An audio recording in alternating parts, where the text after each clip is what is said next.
Hello प्यारे बच्चों। आज हम करेंगे डायरेक्टरेट ऑफ एजुकेशन की हिंदी की कार्यपत्रिका।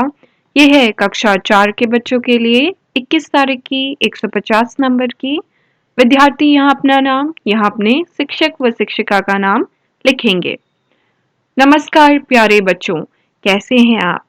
बच्चों, क्या आप जानते हैं कि जब हम कुछ बोलते या पढ़ते हैं तो बीच में कुछ समय के लिए रुकते हैं। लिखते समय भी इस थोड़े समय के ठहराव को दर्शाने के लिए विराम चिन्हों का प्रयोग किया जाता है।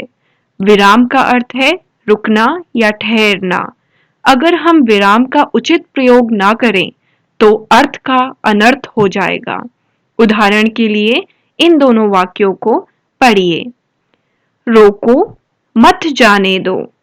रोको रोको मत जाने दो। देखो, रोको मत जाने दो यहाँ का मतलब है कि उन्हें रोक लो, मत जाने दो। और यहाँ देखो, बिल्कुल शब्द वही है, शब्द वही है, बस कॉमा अलग अलग जगह लगा है। ठीक है, ये इंग्लिश में कॉमा होता है, हिंदी में है अल्प विराम। तो देखो, यहाँ लगा है यहाँ पे और यहाँ लगा है यहाँ पे, तो मतलब ही बदल गया। रोको उन्हें मत जाने दो, और यहाँ क्या हो गया कि मत रोको मत उन्हें जाने दो, मतलब उन्हें रोको मत जाने दो अपने घर। तो अर्थ ही बदल जाता है एक कॉमा या एक विराम चिन्ह से। ठीक है, विराम चिन्ह मतलब जहां हम थोड़ा रुकते हैं, थोड़ा सा ठहराव देते हैं कुछ सेकंड के लिए और फिर आगे बढ़ते हैं। रोको मत जाने दो, ऐसे तो नहीं पढ़ रहे, रोको फिर थोड़ा सा रुके फिर मत जाने दो। इसी तरह यहाँ क्या होगा, रोको मत फिर थोड़ा सा विराम, जाने दो। तो थोड़े समय के ठहराव को दर्शाने के लिए हम विराम चिन्हों का प्रयोग करते हैं और इनसे अर्थ बदल जाता है, तो इन्हें बहुत ध्यान से लगाना चाहिए। क्या आपने देखा कि एक छोटे से विराम चिन्ह की वजह से दोनों वाक्यों के अर्थ में कितना परिवर्तन आ गया है? वाक्य रचना में विराम चिन्हों का बड़ा महत्व है।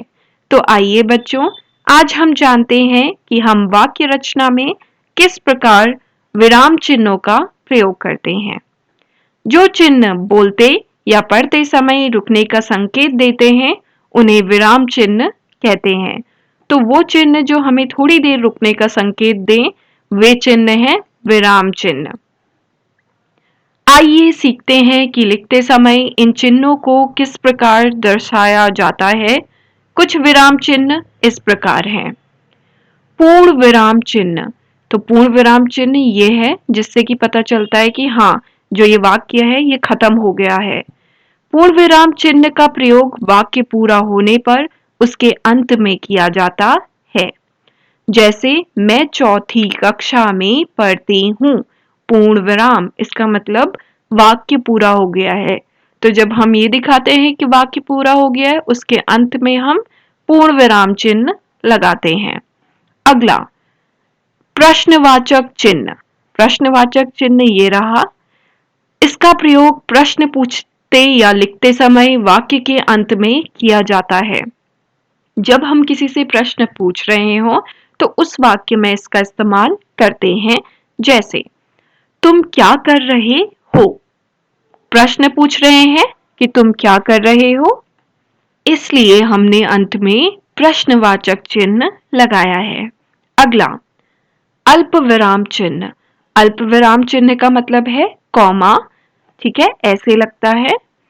अल्प विराम चिन्ह का प्रयोग वाक्य में थोड़ी देर के लिए रुकने के लिए किया जाता है। जब हम वाक्य में थोड़ी देर के लिए रुकते हैं तो हम अल्प विराम चिन्ह का इस्तेमाल करते हैं। इसमें बोलते समय पूर्ण विराम से कम विराम दिया जाता है। तो जब हम बोलते हैं तो हम इसमें थोड़ी देर के लिए रुकते हैं। ठीक है, ज्यादा देर नहीं, बस थोड़ी देर।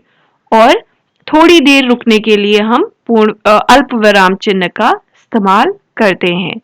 जैसे राम, अब देखो दो नाम है तो दो नाम के बीच में हमने ये लगाया है अल्प विराम।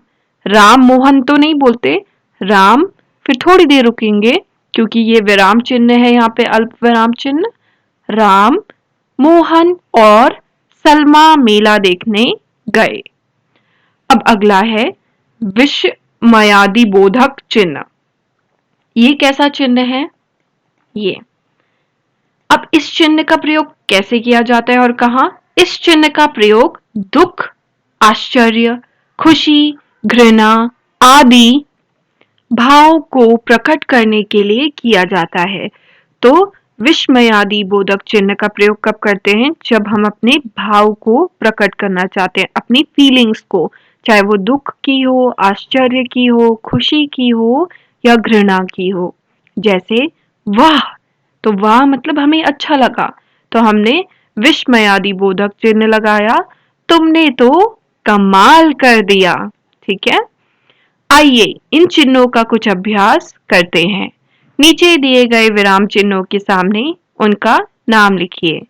तो जो पहला चिन्ह है, ये चिन्ह है आपका पूर्ण विराम चिन्ह।